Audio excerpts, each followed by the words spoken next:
आइए हम देखते हैं बच्चों।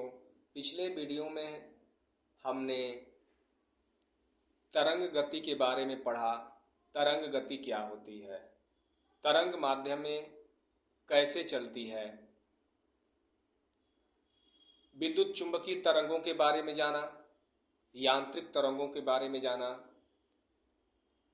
अब हम यहाँ पर यांत्रिक तरंग से संबंधित कुछ परिभाषाएं पढ़ेंगे कि यांत्रिक तरंग जब हम पढ़ते हैं तो कौन कौन सी शब्द आते हैं, कौन कौन से हेडिंग्स आते हैं, जिसके बारे में हमको जानना अत्यंत आवश्यक है। सबसे पहला शब्द आता है हमारे पास आयाम। आयाम क्या होता है आप देखेंगे, दिया है यहाँ पर आयाम, एम्पलीट्यूड। आयाम क्या होता है, जब तरंग माध्यम में चलती है तो माध्यम के कण, वो हवा के कण हो, वो पानी के कण हो, जहां भी तरंग चल रही है उस माध्यम के कण कंपन करने लगते हैं। तो माध्यम का कण अपने साम्य अवस्था से जितना अधिकतम दूरी तक विस्थापित होता है उसी को आयाम कहा जाता है, उसी को आयाम कहते हैं। कण कंपन करते हुए मान लीजिए अपना मूल बिंदु से, अपने स्थान से 5 सेंटीमीटर अधिकतम विस्थापित हो रहा है, तो जो भी अधिकतम विस्थापन होगा उसको आयाम बोलेंगे। तो 5 सेंटीमीटर उसका आयाम हो जाएगा। 50 सेंटीमीटर यदि विस्थापित होता है अधिकतम, तो वह आयाम हो जाएगा 50 सेंटीमीटर। जितना वो विस्थापित, वही उसका आयाम कहलाता है। अर्थात तरंग गति में माध्यम का कण हो या घटक हो, जिसकी अधिकतम विस्थापन जो भी होगा उसके माध्य स्थिति से उसको हम आयाम कहेंगे। दूसरा शब्द बार बार प्रयोग किया जाता है, यह है आवर्तकाल, टाइम पीरियड। देखेंगे आवर्तकाल, टाइम पीरियड दिया हुआ है। टाइम पीरियड क्या होता है, माध्यम का जो कण होता है उसको एक कंपन पूरा करने में जो भी समय लगता है वही उस तरंग का आवर्तकाल कहलाता है। माध्यम का कण कंपन कर रहा होगा तो जरूर 1 कंपन, 2 कंपन, 4 कंपन ऐसे पूरा करेगा, लेकिन एक कंपन को पूरा करने में जो भी समय लगे उसी को हम आवर्तकाल कहेंगे। तीसरा आ गया, टॉपिक आ गया आवृत्ति, फ्रीक्वेंसी आ गया। फ्रीक्वेंसी क्या होता है, फ्रीक्वेंसी मान लीजिए यदि कोई कण कंपन कर रहा है माध्यम का, तो वह 1 सेकेंड में कितना कंपन कर लेता है, प्रति सेकेंड कितना अधिक कंपन करता है। तो 1 सेकेंड में जो भी कंपन करता है उसी को आवृत्ति कहते हैं। मान लीजिए आप पेंसिल देख रहे हैं, पेंसिल ही मान लीजिए माध्यम का कण है, यह माध्यम का कण है।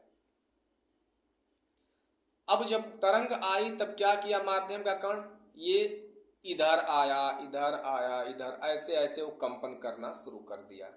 पेंसिल पर ध्यान से देखेंगे, कंपन करना शुरू कर दिया। तो मान लीजिए यह कण ऐसे साम्य अवस्था में है, यह कण अपने मूल बिंदु से इधर गया, इधर आया, फिर अपने मेन पोजीशन पर आ गया यह कण। तो यह एक कंपन पूरा हो गया माध्यम के कण का। कहाँ गया माध्यम का कण, पेंसिल, एक तरफ अधिकतम विस्थापन, फिर दूसरी तरफ अधिकतम विस्थापन, फिर बीच में जहां से गया था वहीं पर आ गया। तो एक कंपन पूरा हो गया इस माध्यम के कण का। वह माध्यम हवा हो, पानी हो, जो कुछ भी हो। तो एक कंपन पूरा करने में जो समय लगा उसको आवर्तकाल कहेंगे। और जो अधिकतम विस्थापित हुआ, मान लीजिए यहां से यहां तक अधिकतम आया था, तो इस अधिकतम विस्थापन को हम आयाम कहते हैं।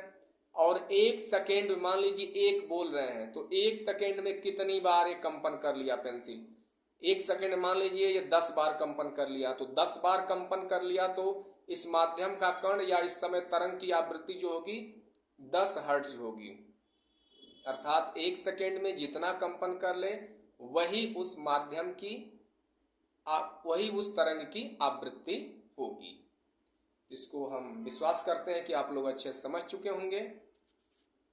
आवृत्ति का मात्रक कंपन प्रति सेकेंड या हर्ट्ज होता है और इसे एन से या न्यू से हम डिनोट करते हैं, जैसा कि इस किताब में लिखा गया है। एन से या न्यू से हम इसको प्रदर्शित करते हैं और इसका एसआई मात्रक क्या है? कंपन प्रति सेकेंड है या हर्ट्ज है।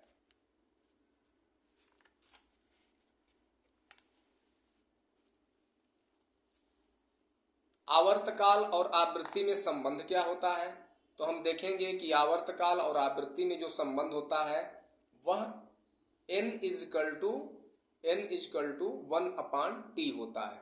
n जहां पर क्या है? आवृत्ति है और कैपिटल T क्या है? आवर्तकाल है। यानी आवृत्ति बराबर 1/आवर्तकाल होता है। अब देखेंगे कोणीय आवृत्ति क्या होती है। कोणीय आवृत्ति होती है कंपन करते कण की कला में परिवर्तन की दर कोणीय आवृत्ति कहलाती है। ठीक है, कोणीय आवृत्ति का मतलब कोणीय वेग समझ लीजिए, यानी प्रति सेकेंड में कितना एंगल घूम रहा है वही उसकी कोणीय आवृत्ति हो जाएगी। तो यह पता चल जाएगा। मालूम है कि एक कंपन करने में t समय लग रहा है, कैपिटल T आवर्तकाल के बराबर, और 2 पाई क्या है? तो 2 पाई एंगल घूमेगा। एक साइकिल पूरा करेगा तो 360 डिग्री का कोण बनता है। 360 डिग्री को 2 पाई बोलते हैं। तो हम कैसे निकालें कोणीय आवृत्ति?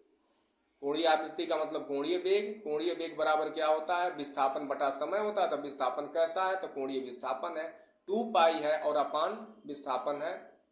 कोणीय विस्थापन बटा समय है तो समय टोटल एक चक्कर लगाने में कैपिटल T लगेगा। तो हमारा कोणीय आवृत्ति ओमेगा बराबर 2 पाई अपान कैपिटल T हो जाएगा। और कोणीय आवृत्ति का SI मात्रक जो होता है रेडियन प्रति सेकेंड होता है। SI का मतलब होता है स्टैंडर्ड इंटरनेशनल मात्रक है यह। तरंग दैर्ध्य देखेंगे क्या होता है। वेवलेंथ आप देख रहे होंगे। वेवलेंथ तरंग दैर्ध्य क्या होता है? तो माध्यम के कण के एक कंपन पूरा करने में तरंग द्वारा तय की गई दूरी तरंग दैर्ध्य कहलाती है। इसका माध्यम का कण एक कंपन पूरा करने में जो समय लगे, जाहिर सी बात है आवर्तकाल। एक आवर्तकाल में तरंग जितना दूर जाता है उसको हम उस दूरी को तरंग दैर्ध्य कहते हैं और इसको लैम्डा से डिनोट किया जाता है। 6ठे नंबर पर आप देखेंगे संचरण नियतांक दिया है। यह होता है एकांक दूरी पर स्थित कणों के मध्य कलांतर संचरण नियतांक कोणीय तरंग संख्या कहलाता है। इसे K से प्रदर्शित करते हैं। K बराबर 2 पाई अपान लैम्डा होता है। तरंग गति क्या होती है? तरंग गति आवश्यक विस्थापन के बिना ऊर्जा प्रसार ही तरंग गति कहलाती है। यानी तरंग गति पहले बता चुके हैं कि ऊर्जा का केवल प्रसार होता है, वही है। तरंग वेग क्या होता है? तो तरंग वेग क्या होता है? एक तरंग का वेग उसकी तरंग दैर्ध्य की आवृत्ति, एक तरंग का वेग उसकी तरंग दैर्ध्य और आवृत्ति के गुणनफल के उत्पाद लिखा हुआ है, गुणनफल के बराबर होता है। यानी v बराबर n लैम्डा होता है।